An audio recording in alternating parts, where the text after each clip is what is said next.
So residents within the parish of St. Anne are quite concerned about the mining of bauxite within the area.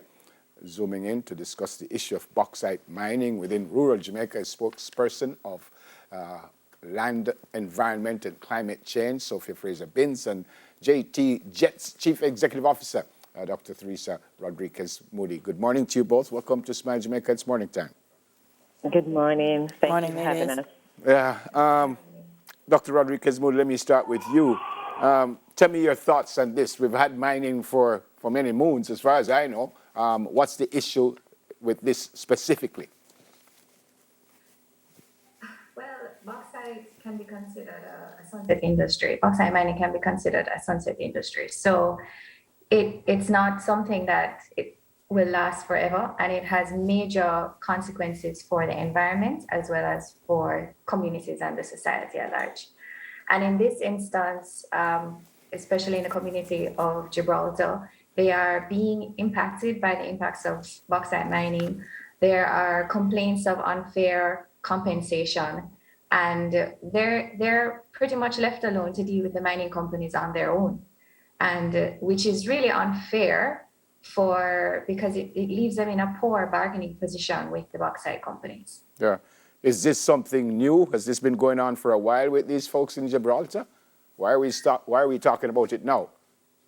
Well, Gibraltar is under the new SML 173. So this was a mining license that was granted, but there was no environmental impact assessment done.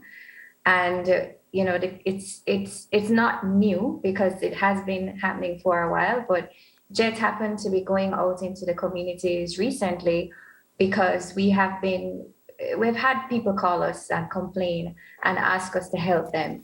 And we've been doing this since 2006. And so we felt that with a new mining lease about to be granted, which is SML 173, we felt that it was important to have conversations with community members, help them to understand what their legal rights are and how they can better negotiate with the bauxite companies. But the industry has been around in general in Jamaica for about 70 years. So the issues themselves are not new to the island. Yeah. Okay. That's the question I had for Sophia, because bauxite mining has been around for more than Jamaica has been independent. So why have we not, at this stage, had a handle on it? Why have we not had the policies and programs in place to protect the people? Dela, what it boils down to in my mind is that successive governments have always seemed to favor the economical benefit rather than preserving the environment. There is no doubt that bauxite has assisted considerably in terms of our GDP. In 2018, it was 2.7%, for example, of the GDP. And so we understand that. It contributes to the employment. Then there are the scholarships that they give, and they come in and they give you a basic school sometimes. So when one looks at the financial benefits, one can't deny that there are some positives. But I think that I don't know if I should say the unwillingness or the tardiness of successive governments in really treating with this matter has to be in my mind, but the fact that we have always given priority to the financial aspect rather than the social aspect or the environmental aspect. And what is happening now, as we say in Jamaican parlance, that it's all chicken coming home to roost, because persons are really tired of what is happening.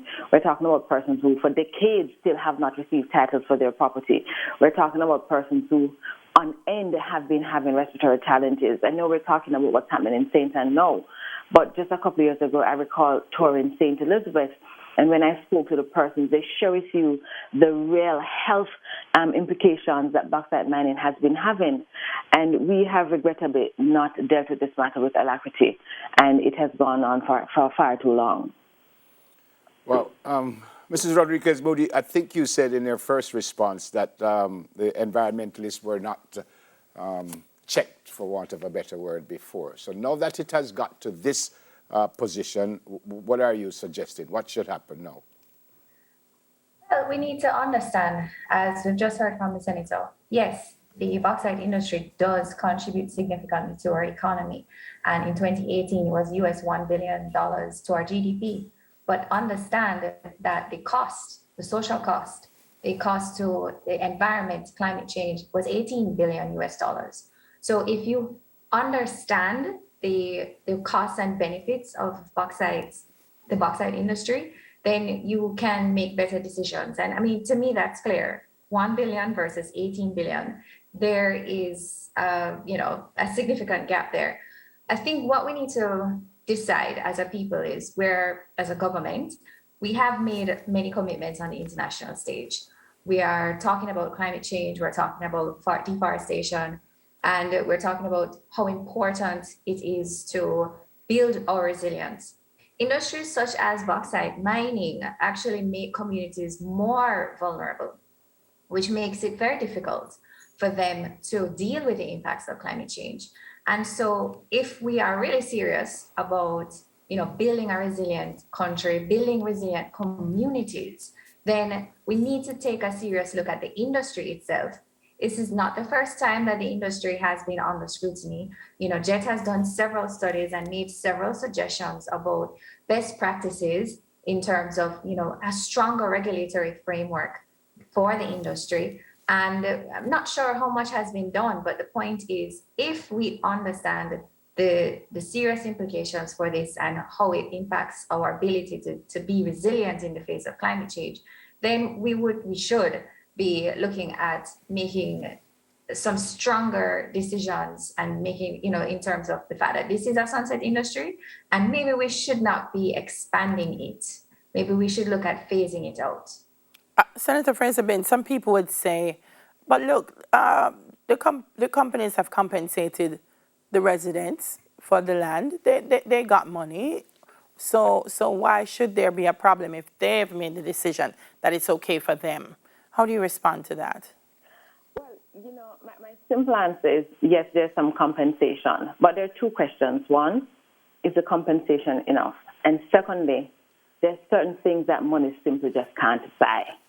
So I watched a feature that and I saw the lady speaking about her father who has cancer, and you felt her pain. But when I went into St. Anne, for example, and there was a gentleman who took us to his home, and he admitted that he gave permission for part of his land to be mined out, and we claimed the land.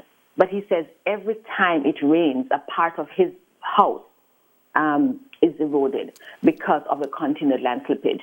Can you really compensate that? In my mind, the only compensation would have to be relocation and giving him even a better house. But then we talk about the other health implications, the ongoing respiratory challenges that persons have. And even though for some of the bauxite companies, they will allow you to go to their doctors, the doctors look at, the complaints that we have heard is that the doctors just treat with the preliminary illnesses, but there are long-term illnesses that they have said to us that they have been impacted by.